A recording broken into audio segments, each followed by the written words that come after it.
we were just so surprised by the depth of that emotional connections formed between these replicas and these students. Since we don't know a direct answer to this for our adult life, we shouldn't expect the children and teenagers to be able to solve this on their own. Bonjour! Welcome to White Walls! My name is Mathieu Penaud. I am a product manager and learning experience designer, passionate about the role of design and technology in education and learning. In this podcast, I interview inspiring educators, researchers, designers, and innovators to discuss their journey and insights as they imagine and build the future of learning. If you enjoy the show, please share your favorite episode with fellow parents and educators, and make sure you don't miss our next guest by following White Walls on your favorite podcast platform, or even better, by subscribing to White Walls' free newsletter on Substack. Thank you for being part of the conversation, and now, your episode. Today on White Walls, I'm thrilled to welcome Merve Cerit, a PhD candidate from Stanford University working at the intersection of artificial intelligence, learning sciences, and mental health, and a good friend of mine. Merve's work explores how we can better understand the impact of digital media on individual well-being using innovative person-specific and computational methods. She studies how people's smartphone use relates to mental health on a highly granular level, and is now exploring how AI can be leveraged to support reflection, reasoning, and education in an increasingly digital world. Whether it's designing interventions that help us think more critically about media and technology, or developing tools that reflect on our media behavior, her research has big implications for the future of learning, digital well-being, and human-centered technology. And in this episode, we'll unpack her unique research methods, her key findings, and how we can apply them to our own lives. Merve, thank you so much for joining the conversation on White Walls. Welcome to the show. Thank you, Mathieu. This is exciting. Yeah, so we're going to start with some rapid fire questions.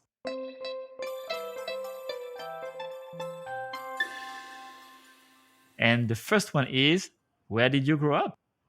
I grew up in Turkey in a town called Söke. It is a rural town near the western side of Turkey.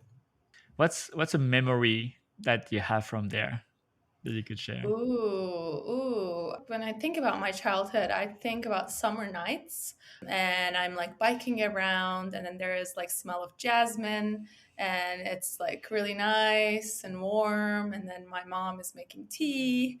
And so it's like really cozy, nice Mediterranean summer nights. I think that's my highlight from childhood. And where do you live now? I now live on Stanford campus in Palo Alto with my partner. All right. All right. Talking about your childhood, who was your favorite teacher? This is difficult. Oh my goodness. One of my favorite teachers, I was in high school and he was just my chemistry teacher and my physics teachers, both of them. They were just so helpful and so supportive. And then they would answer like my all the questions that I had, like just out of curiosity or like I can't understand something. And then they would be so patient and then they would try to explain the logic behind things instead of just making me memorize. Because in Turkey, there is a national examination to enter university and high school. So there's a lot of that, like, oh, memorize and then ace your tests. Like that is the mindset till university. So within that system, these teachers were still like really caring for the actual learning and those aha moments. I think that they were just so like valuable for me, and they helped me see myself more like a competent student in STEM fields. And I would imagine also that it's improving, but there's still some sort of like self-discrimination for women in STEM. And so I guess Yes. that also impacted you Yeah, more. of course. And then like helping when teachers give you the sense of belonging and sense of safety and then answer your questions without judging you, that makes a lot of difference because you go to growth mindset mode. Yeah, that's amazing. What is for you, one thing that all kids should learn at school? Oh, they should all learn about social emotional learning. I think social emotional learning is kind of like a byproduct of like being in a community in many schools. Like you're in school and then you're just like you're learning team dynamics and like there's some bullying. You just learn how to deal with that. Your own, but there is no like specific curriculum on knowing thyself, basically. So I think that is so important Hmm. to know yourself, be aware of your emotions, be able to express and regulate. And there are many ways to develop these skills, and it shouldn't be like a side like soft skills thing that is not in the curriculums. It should be like in the center of the curriculum, I think. Yeah. And what is one thing that all adults should learn at work? All adults should learn that you don't know everything yet. You can be still curious and you're still improving. It is okay to sometimes not to know things, and it's okay to feel like you're threatened by some others presence, and then you should be able to communicate those. I think that would be valuable. Totally. So we're going to talk about smartphone use and digital media. So I want to ask you, what are the three apps that you spend the most time Oh, on your phone? I feel okay. So I think I spend a lot of time on Instagram. Hmm. I spend a lot of time on messaging, and I would say YouTube or like Spotify or Hmm. Amazon Music, like some sort of music streaming. Thank you. And I have two last Mhm. questions. The first one is, what is the latest thing that you did for work? Um, I don't know. There are two things. One, like literally before coming here, we were doing like a community like building activity at work in my lab. We all made like an embroidery on our zippers. So we wrote our lab's name in the maker space. We just went there and made that. So that was fun. That's cool. And the other thing is I was building a model to be able to detect and replace personal identifiable information on a given text. For example, if there is like a text saying like your name and your age, maybe your SSN or like something, then this model should be able to analyze that and redact the right information so that everything happens locally and we don't send any information Hmm. to these algorithms directly. So I was working on that today. Oh, that's super cool. And what is the latest thing you did to relax? Oh, yesterday I went to Church on Wheels, the roller skate ring in San Francisco. Oh, Yeah, it was nice. my first time there. It was fun. Roller skating, I guess. It was not so relaxing. I fell. So, but it was fun. Awesome. Well, thank you so much for answering all these questions. And now we'll get into the meat of our conversation. Yay!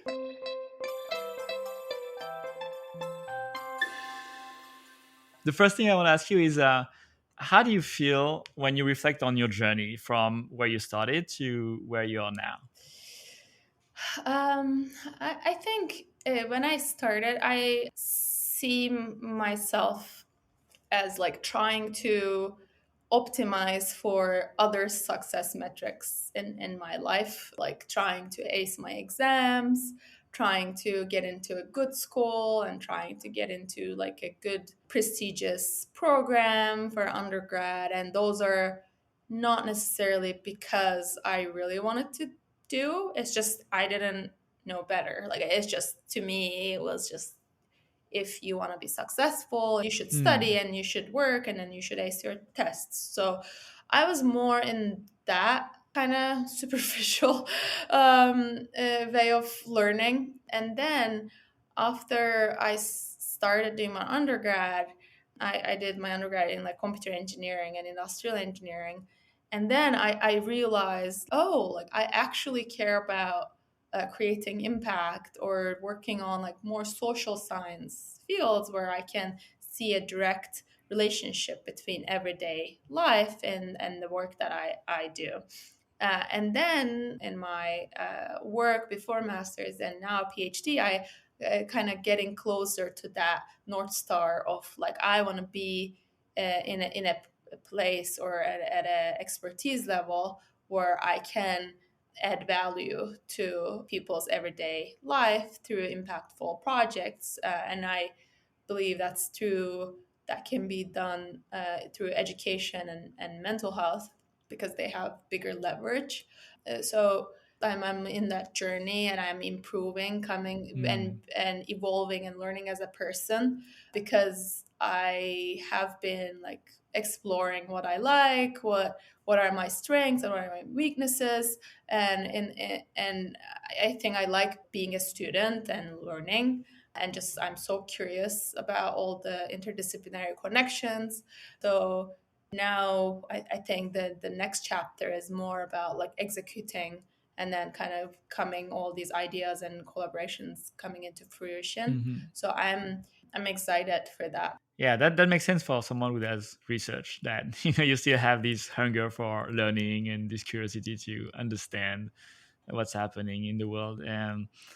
And I want to talk about your research. And Mhm. so, can you tell us a little more about some of the latest projects that you've worked on? Yeah. So lately, I've worked on two big projects.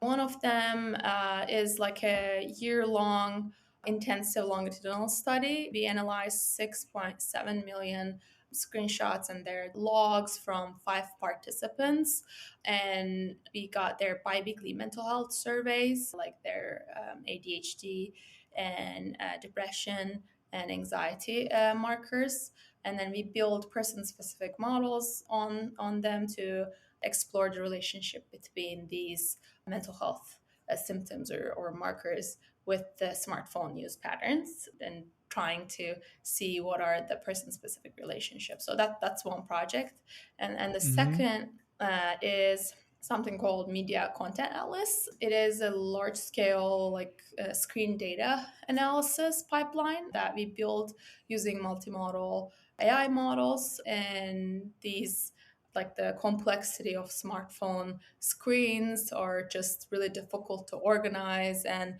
work with in my research, and the current research lacks the detail about what a screen can be. They usually say, oh, this is an Instagram screen, or this is a communication app. You spend 10 minutes in messaging, but they actually don't study whether you're communicating about your divorce issues versus something like there's cyberbullying versus something about food on TikTok. Mm. So what we do is we use these multimodal large language models to explore 1.12 million screenshots from 112 participants all over the US to see what they're doing on their smartphones.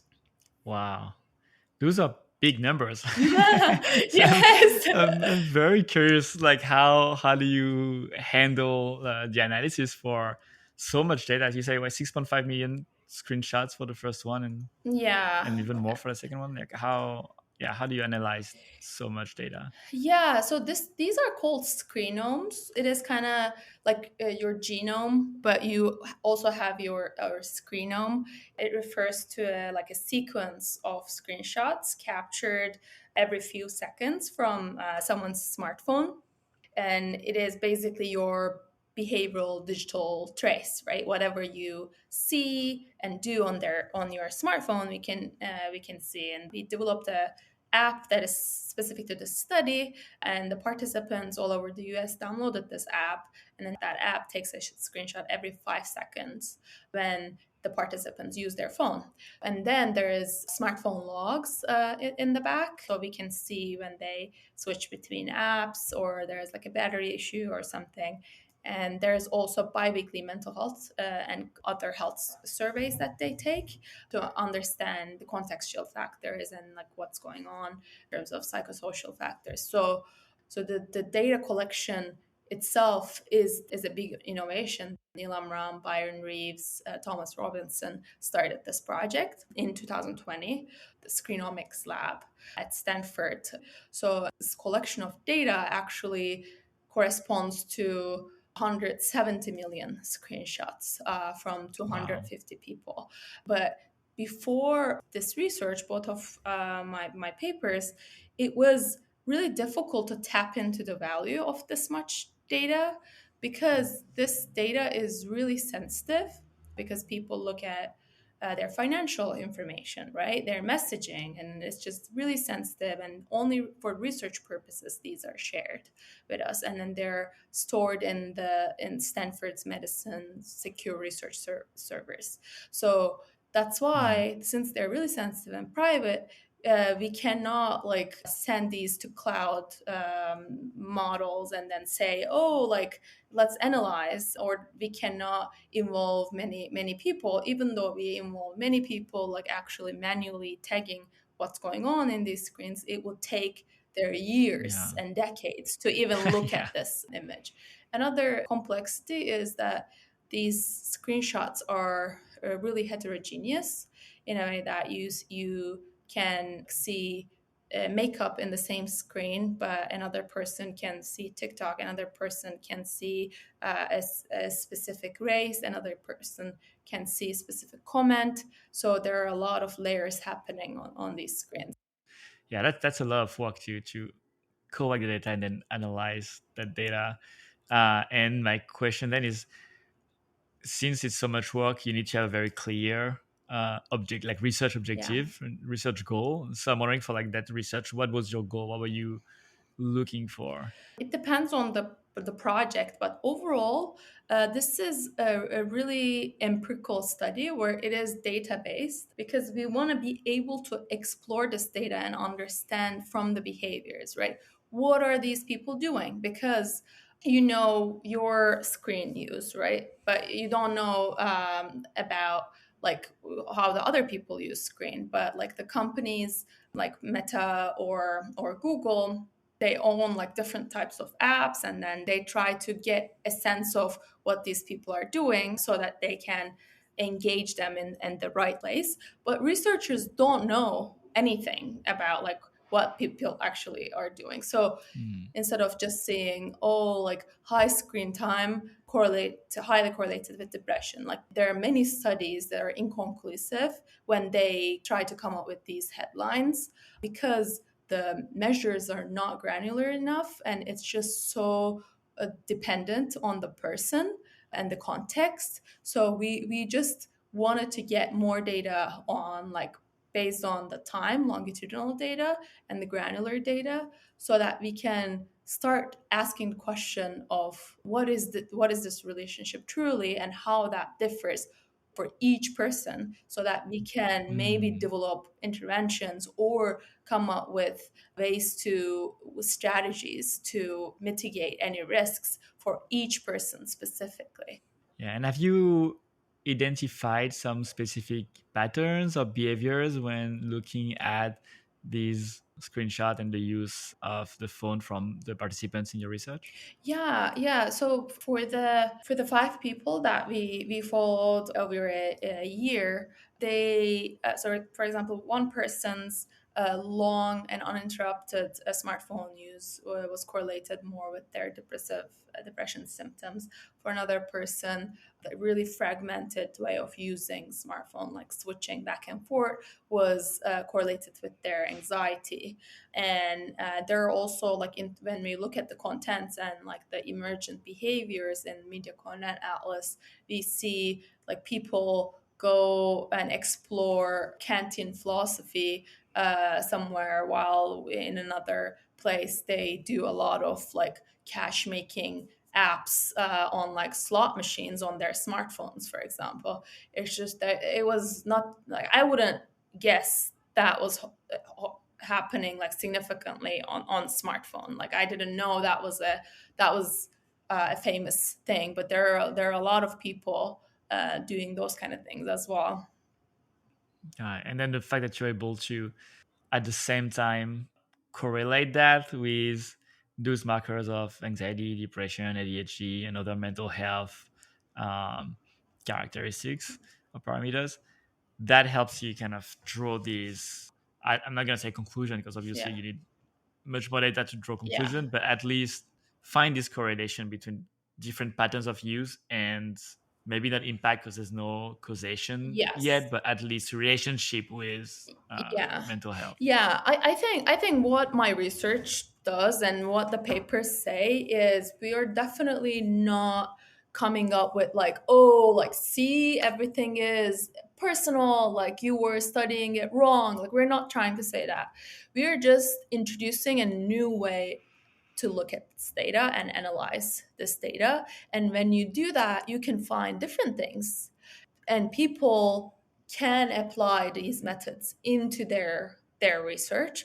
I think it is important to think about, okay, this is a loop relationship. Usually, like the smartphone use and mental health is not directly unidirectional, because some people, Mm, when their well-being is not doing well, they go to smartphone to distract themselves or soothe themselves, and that sometimes that becomes worse because they're actually neglecting their human to human relationships. It is kind of like a manifestation of the underlying mental health solution, but sometimes it is actually a trigger. Something is happening, and like for example cyberbullying in school, there is bullying maybe, but the media becomes an extra trigger, then that affects, maybe the mental health was not that bad, but the accumulation of those experiences add to the mental health issue. So that's why we mm, don't have it like a direct, oh, like smartphone use or screen time or this is bad directly to mental health,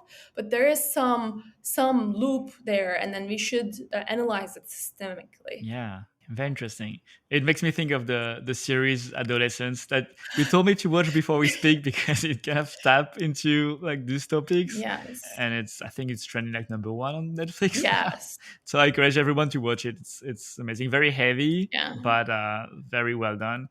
And it makes me think of that because I can imagine how, and I'm not gonna spoil the series, but how the behavior of the main character, who's an adolescent that basically falls into some traps Yeah. of social media and that leads to terrible events, how that could have been, I don't know, maybe identified, corrected, or is that some kind of application that you could think of? Yeah, definitely. I think it is really important to be able to identify these kind of behavior patterns and then escalate it accordingly.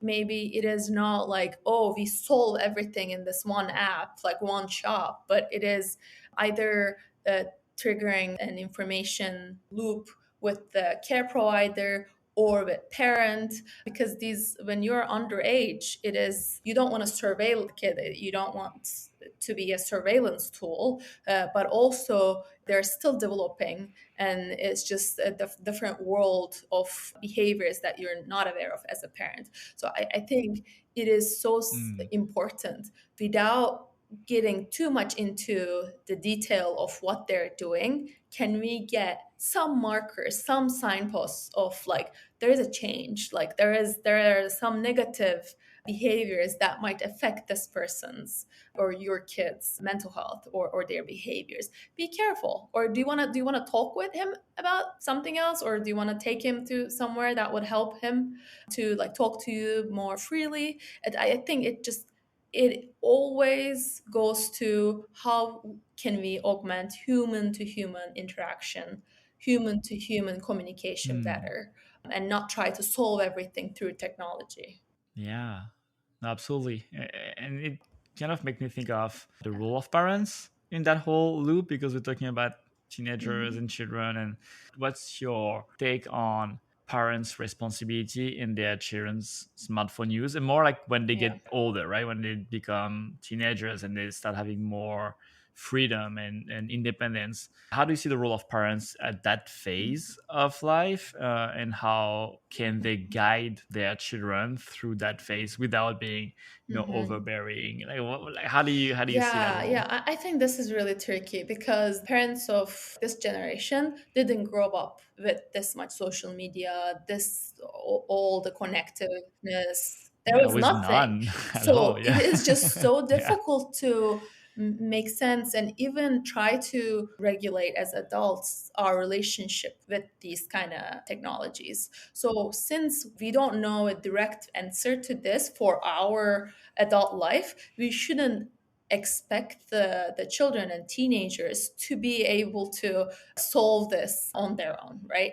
And it is really important to accept that for us, social media or smartphone was like an extra way of connection or like a career thing or like distraction. But for the new generation, it is the way that they learn, the way that they connect, the main Hmm. way of communicating for many teenagers. So that's their world, and when we judge them and then when we directly limit things after when they're teenager, then it is kind of ridiculous in a way that you're kind of threatening the identity of someone. So instead, how can you be more curious instead of judgmental? How can you learn what's going on in their life, and then how can you be more open to conversations about these? I always go back to communication and social emotional learning skills, because if your kid cannot talk to you when bad things happen on social media or any smartphone environment because of potential of shaming, or because it is like their private, they think something bad will happen if they say, or maybe you're gonna react badly. So these are all the barriers that affect the communication, and then when you don't know what is going on, you cannot intervene. Hmm.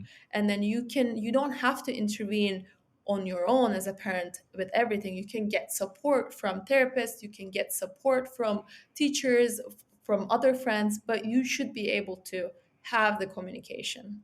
I think that is so important. And also reading these books together with the teenagers and watching these documentaries together with the teenagers, like the social dilemma, for example. That documentary was like amazing. Like overall, the digital literacy, if you start having that conversation in your household and then be more aware of how your personal smartphone use might be affecting you, and then start reflecting and then be more curious. Oh, like what is my screen time this week? Try to do like little challenges about these things. So I that's why, but this is all coming from love and curiosity instead of shaming. I think that is the big change. So Hmm. yeah. Yeah, that's great advice. And for the listeners, I'll put the link to the different shows and resources, books that we talk about on the episode, so you can find them easily. And it's a perfect segue to another part of your research, because you were talking about communication between teenagers and parents and how it may be difficult sometimes for teenagers to trust that they can speak freely and without judgment. And so they might turn Yeah. to now like AI companions, AI characters that they know will like respond in a certain way and be Mhm. non-judgmental. And so you've done some research on that as well. And I would love for you to tell us a bit more about what the research was about and what sort of findings you got from that research. Yeah, yeah, of course. That research is a collaboration between my fellow researchers and PhD candidate Bethany Maples, Aditya Vishwanath, and Roy P. So I say hi to them. It's a big teamwork. It is about the relationship between AI companions and loneliness, and these AI companions are They started to pop up like a couple years back before even ChatGPT. Like there's one called Replica, there is one called now Character AI. There are many, many more, but they are basically AI friends that you can talk to, and sometimes you can program them to be a specific character. Sometimes the AI companion comes more like out of shelf, and then you kind of talk with them, and then through your conversations it learns how you'd like to talk, what are the topics that you like, so you can on your smartphone have like this friend that you can talk all the time. So that's what we mentioned by AI companions. They're social and they're intelligent, so that humans can feel like friends sometimes. So in Hmm. this paper we surveyed 1,006 college students who have been using Replica, the biggest AI companion at the time. And there were many questions about their loneliness level, and then there was a measure about the social support that they receive, and they were also like questions around like how they perceive Replica as, and what are the conversations that they have with Replica, like overall trying to understand that relationship, right?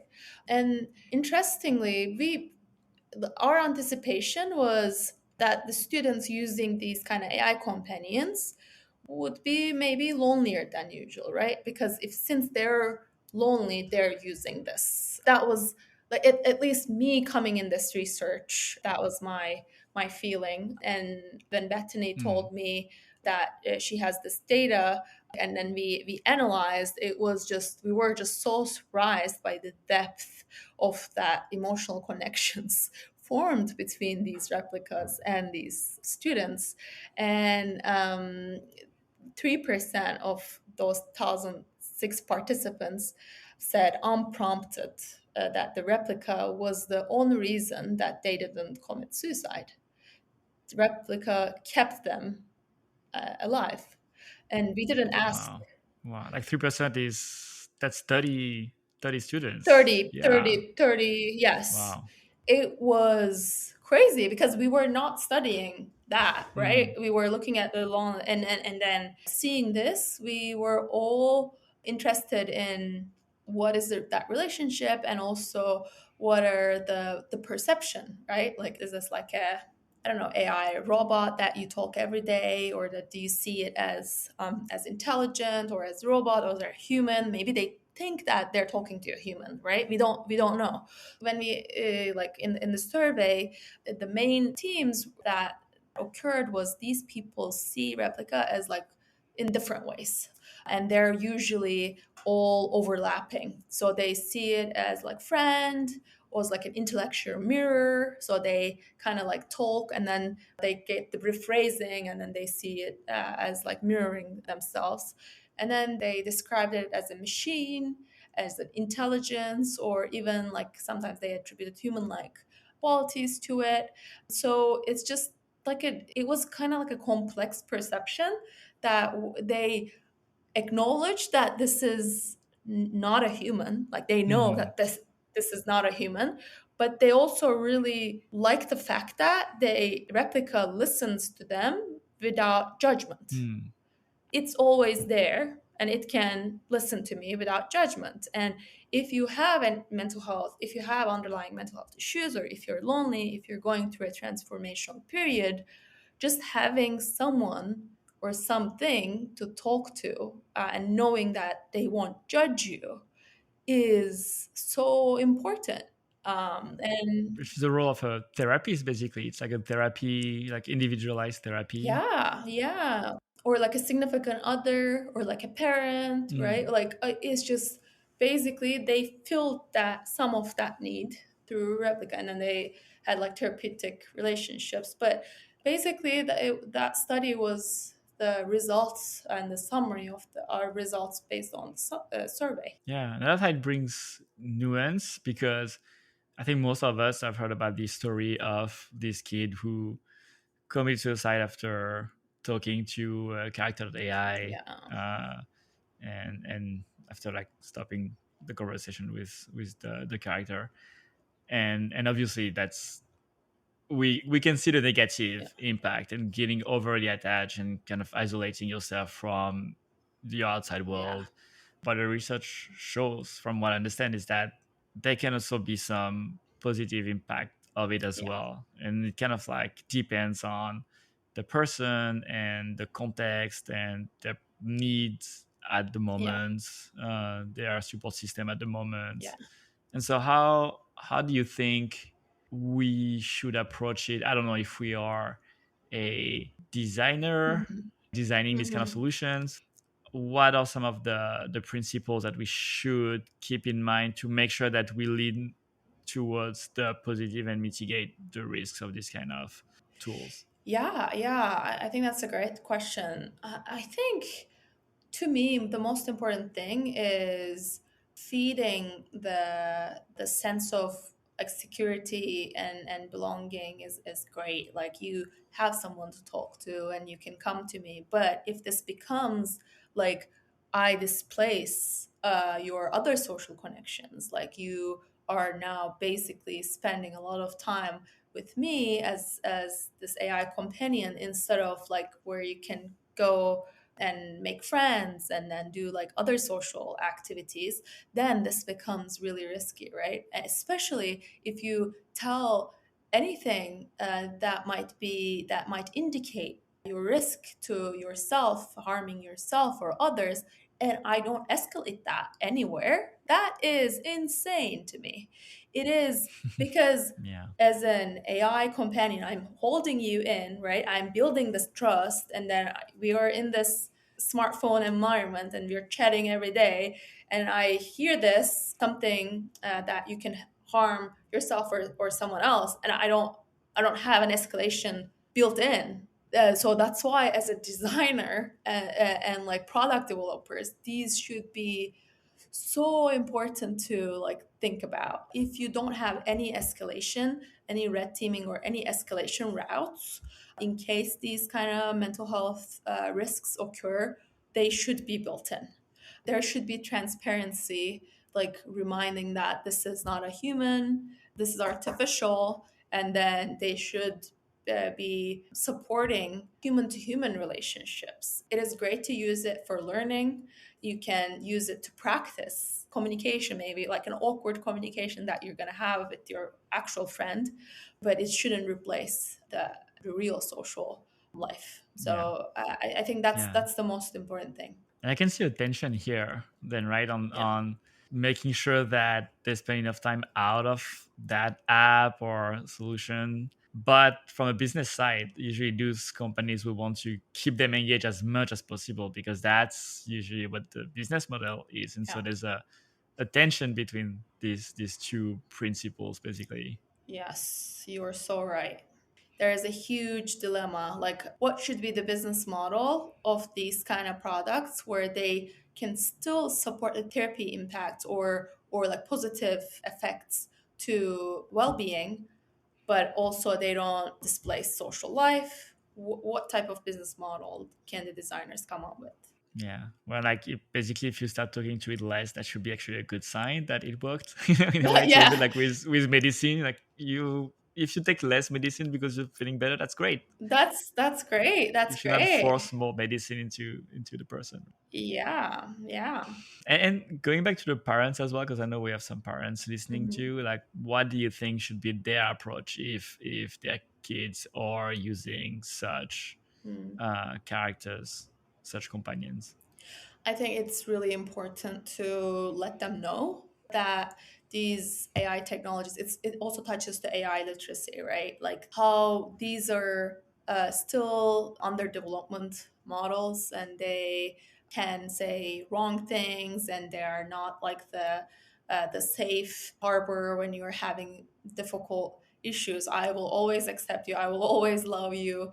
And it is fun, but make sure to question all the answers you get, and then if you want we can talk about it. And I think this is really important because there are a lot of kids that I think they use it for fun, which is like to just like they like this character that they have in the game and they just want to like talk to them, and it's just like great. So if it is for fun, that's great, but then the parents should be, oh, like, can you show me, can I talk with it too, maybe? And then like it can be a part of like conversations, so that it is not like what is that, like, are you talking to a robot? Like, it's not like shamed, so that they don't see it as a potential issue, so that they don't talk about Mm, it. I think it's again communication, because it's just really difficult to cut the whole thing, right? You can't just like block their websites to everything, especially if they're teenagers. yeah, no, totally. And so your research touched on some sensitive topics, or at least topics that a lot of people can relate to. And I'm wondering how it is received by the research community, but even beyond the research community. Yeah, yeah. I think there are, in both sections that we talked, but like smartphone use and mental health and like person specific way of thinking, and the AI companions and mental health, like we highlight some positive aspect, right? Overall, these papers, these are research studies with a specific research question and based on empirical data. And then in the papers, we share what we find as answers to that specific research question, and then we have a specific methodology, and then we apply that with the data that we have, right? And we are careful to not make any big implications or like big claims about like, oh, we have this 5 people, or we have these positive effects that we saw, but like it should be generalized, or it should be built more on like in the research. I think when people read these papers, they want to like kind of make like big headlines, or have like, oh, so what are we going to do with this? But I think as researchers, what we also think is like we're innovating in an area where there are not many research going on, or there is not many data on this topic, and then we are answering these questions, and then kind of coming up with new questions for the next set of researchers to answer, so that we move the research field forward. That's why all the potentially like neutral or negative comments, I think, come from more about, oh, let me just make a headline from this, or let me get like one big conclusion from it, instead of seeing it as like, oh, this is an innovation or innovative way of thinking, and we are moving the research forward, and let's keep discussing that. Hmm. Because kind of expect you to cover the topic in a larger way, a little bit like a journalist would do, but you're really just only looking at one specific aspect of it. That's a building block of a larger body of research. And so there's kind of a mismatch between like the expectations and the actual work that's done. Yeah, yeah. Awesome. Well, thank you so much for sharing all of that. It was fascinating. Thank you, it was great conversation. Yeah. So there's a question I ask all the time to the participants of this podcast, and so I'm going to ask you this question now.